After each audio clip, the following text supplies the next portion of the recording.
Right, welcome to Rambling Achieved. Another solo stuff today. And as you can see from the title of the video, it's going to be titles I wish make their way over to Xbox. Um, I think those of you who came over from Browner's channel are fully aware of my stance on ecosystems and stuff like that. I'm a fairly vocal advocate for, open borders stuff. I don't personally care for exclusivity whatsoever. Um, I hold the opinion that I think it's kind of run its course somewhat as to its effectiveness compared to previous generations and stuff like that. You've seen like the booming rise of third party stuff, um, budgets ballooning to the point where even when something shifts millions, sometimes that's still not good enough and doesn't impress.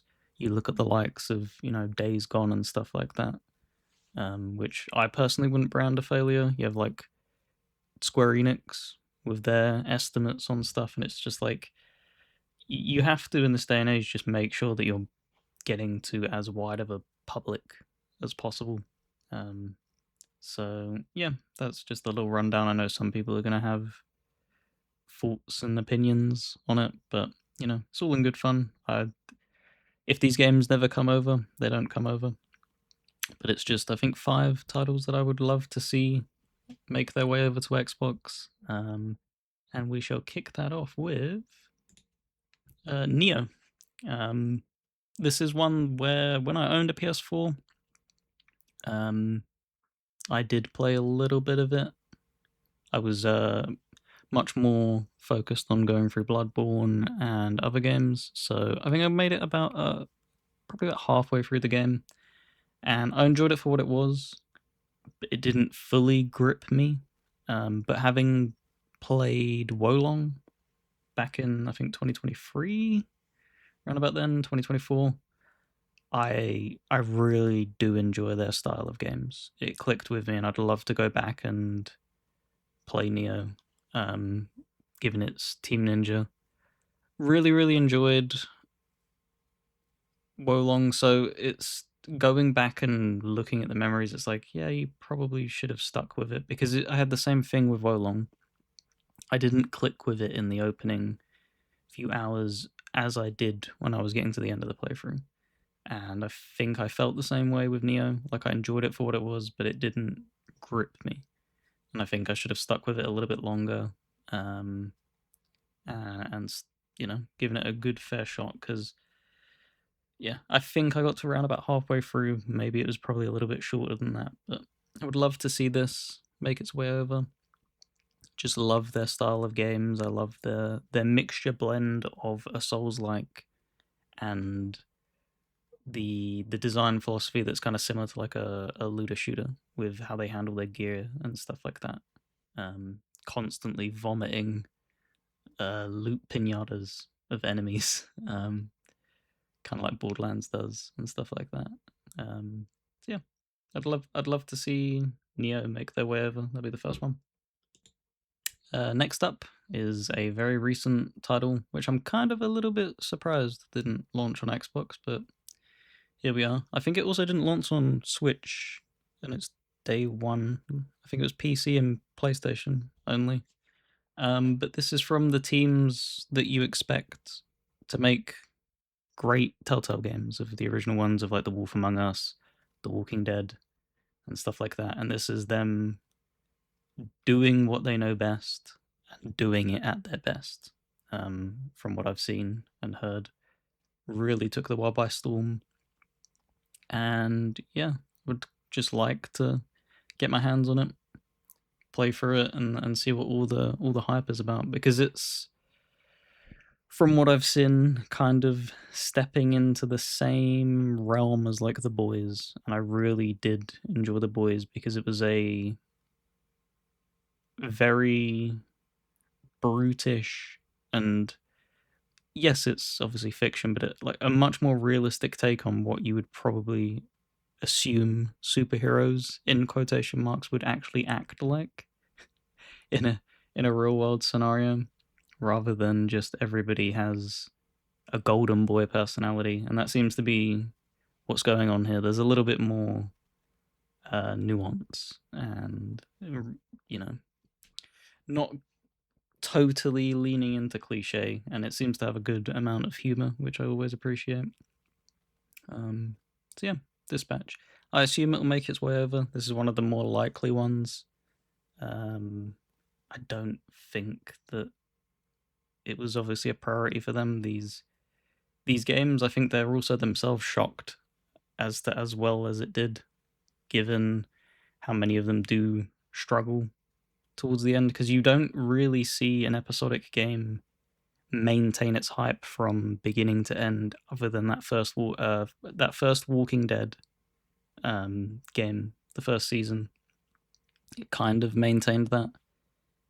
This just blew that out of the water. We've not seen anything like this before in the episodic format of just people were literally waiting on it like it was a TV show in its peak for the next episode. So yeah, definitely would love to see what all the hype is about.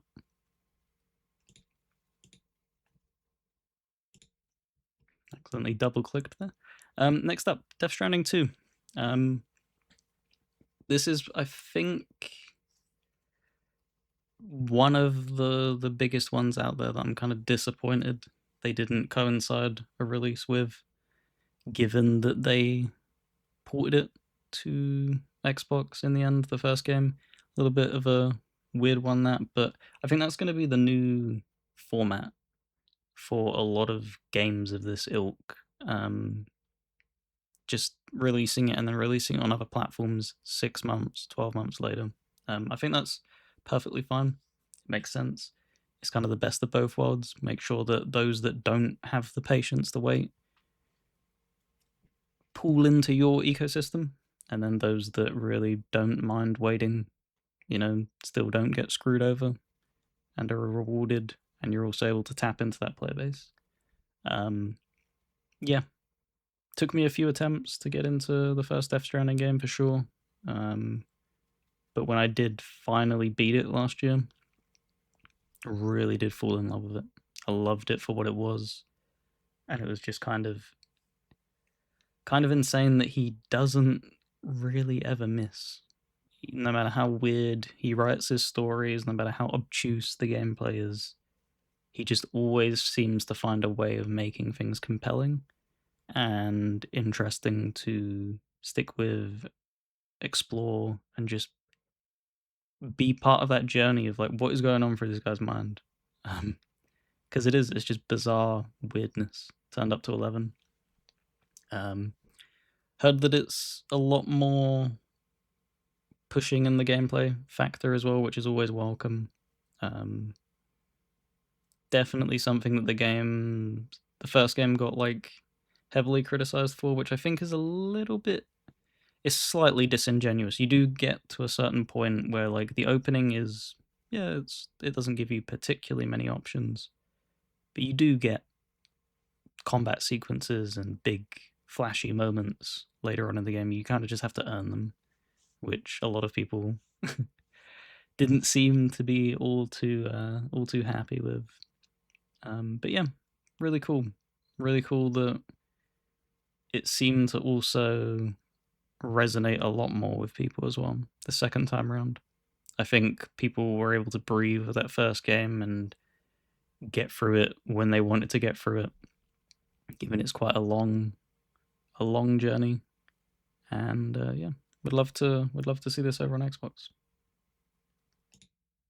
All right, up next, the Trails series has kind of boomed as of late. I know it's a fairly long-running series, has a lot of love in Japan and stuff like that, but it's really started to gain dominance and recognition over in the West, and it's kind of disappointing that this big of a series just has no presence on Xbox at all. I know that JRPGs don't sell particularly well. I foolishly still hold out hope that it will make its way over, but I highly doubt it. This is probably, of all the ones on the list, the least likely one that you'll probably see make their way over.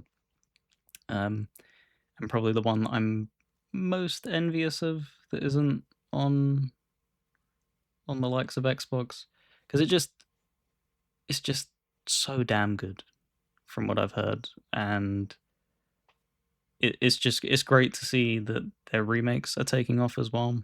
It's not even a fact that they're pushing out, remasters and stuff like that. Like, it's getting this second wind and a whole new resurgence of player base in the same way that like the Kiwami games did for the Yakuza games. Really cool to see them growing at the rate that they have. And there's loads of them as well. There's so many games. They've got so many more to remake, which I'm sure people are looking forward to. And yeah, we'd just love to see it over on Xbox. It's not really something that I can comment too much on. It's one of like the blind spots in like JRPG knowledge that I have. I just know that it's very heavily regarded as one of the better ones, and hopefully one day it can make its way over. But yeah, I think it's probably, as I said, of all the list, one that probably won't make its way over, unfortunately. Alrighty, now this one is probably also not going to be making its way over, but it's a little bit more likely. I got to hand it to them. They made an amazing console port of Crusader Kings 3 underneath their banner. I don't think it was Paradox entirely themselves. They were overlooking it, and it was other teams that they brought forward. But Europa Universalis is a fairly long-running series in its own right. And I would love to see it over on Xbox. It's crazy to think as well that Xbox has a stigma for like shooter games, and of course they definitely sell incredibly well on there. They also have like a fairly carved out niche, a strong niche of strategy game enjoyers. You have the likes of Age of Empires, Football Manager made its way over. Recently with the new Football Manager games, it was also on the 360 as well. Halo Wars, Gears Tactics, like there's tons of strategy titles. Anno, Civilization. So like this would feel right at home. It's just, I would assume it's very damn expensive to get these done, because obviously you can't. The easy way to do it would just be saying that you can only have keyboard and mouse support, but I don't know what the red tape for that is, because I've always like personally thought for like, can we just go that route? Just say that you can only play it through keyboard and mouse. When you're about to purchase the game, have that as a pop-up. There should be no wiggle room, as it were, for excuses as to, oh, I didn't know, and just have that.